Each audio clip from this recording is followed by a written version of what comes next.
Hello again, tubers. Old Man Tech here with another model build representing one of the cars I've previously owned. The 62 Chevy was actually the very first car that I had around 1971 to 1972. As always, I will highlight the build as well as issues I run into and how I overcame them in an effort to help those who run across similar issues.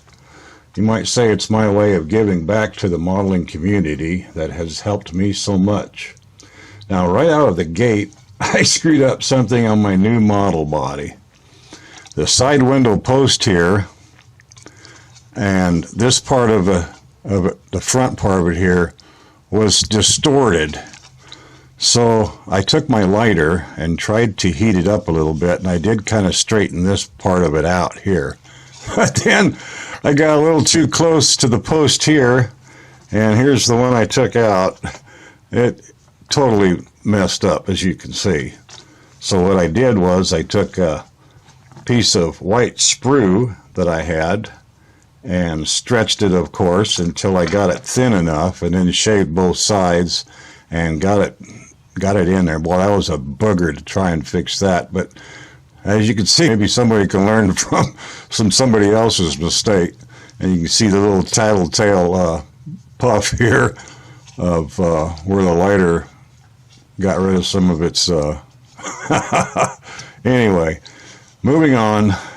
Now we got that taken care of. Let's continue on with the build and see what we end up with. Okay, here we are. Step 2. We've got the back scribing done on the doors and the trunk. Dug them in a little deeper, look a little more realistic. Then I've sanded the whole body all the way up to 12,000, and I've got a coat of white primer on it. At this stage, it's not a bad idea. Take a flashlight and look down that body to see if you've got any raised marks, any defects that need to be dealt with. This actually has turned out pretty good.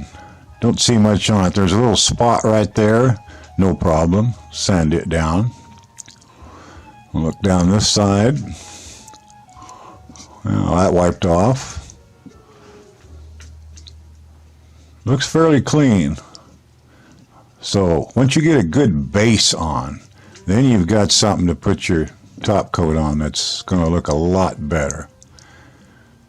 So we don't see too much here, but we're going to go over it lightly with maybe 12,000, maybe something a little coarser, and then finish with 12,000.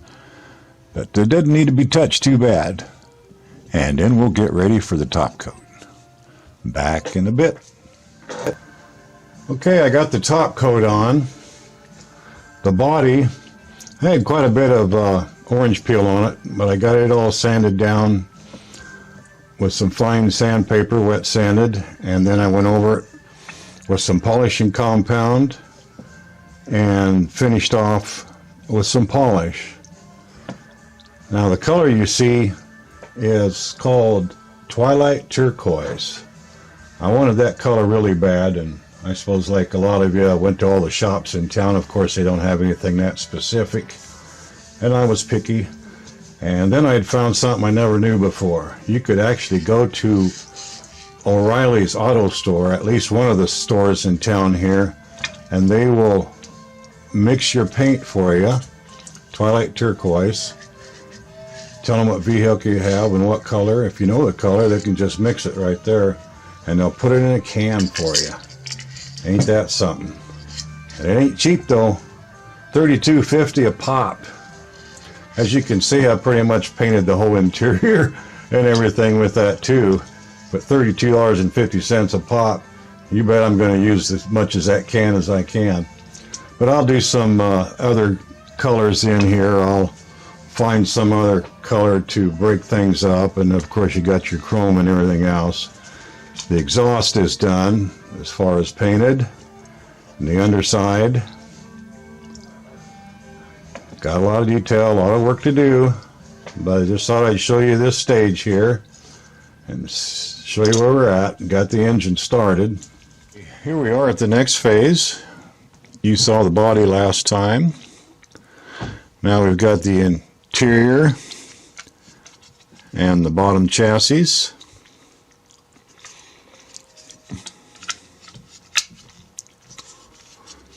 I like this kit as far as a lot of little detail things. I got the steering wheel off yet until we're done flipping it over and so forth. But I really like the way it kind of turned out. Got 3 different colors on the interior here. The firewall's all done. Ready to put all that together. And here, of course, is all the little parts. Get starting putting them together. And the engine is done. I've got it drying now. I got painted the transmission a little bit ago. But see if you can see some of the detail on there. Got the motor wired in. And we'll move on to the next step, whichever that leads us. See you in a bit. I want to spend a couple minutes here and explain how I'm going to proceed, what kind of products I'm going to be using, and the whole idea behind it here. First of all, you can see I've got the body done. It's all put together. And I want to touch a little bit on this Molotow chrome pen that I used. I mean, it don't look too bad at a distance, but if you look up close, it's pretty choppy and it didn't go on even. And I had a booger trying to mask it no matter what kind of tape I used. I always had some bleed through. Then I had to come back and touch it up with the original paint, and it was just a frustrating experience.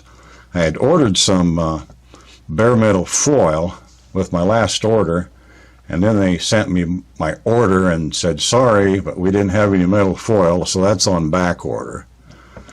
So I kind of wished I could have tried to use that on there. I probably would have screwed that up too, because I haven't used that yet, but I was hoping it would be a little more even than using the pen on that part of it anyway. So that's where we're at on that. I used some black paint and I darkened in the grill. And another thing I did on it is I took some of this dielectric grease. It just happened to have been some grease I had on hand. And I took a Q-tip and put some of that into where the lenses go on the headlights, so that when I paint it with the matte finish later on, I can remove the finish and the grease in that area and have that shiny chrome behind the headlights. I think that'll look a lot better. And I'm going to use that matte finish on this back part and this part. I'm going to leave the bumpers chrome as they are to give a little contrast.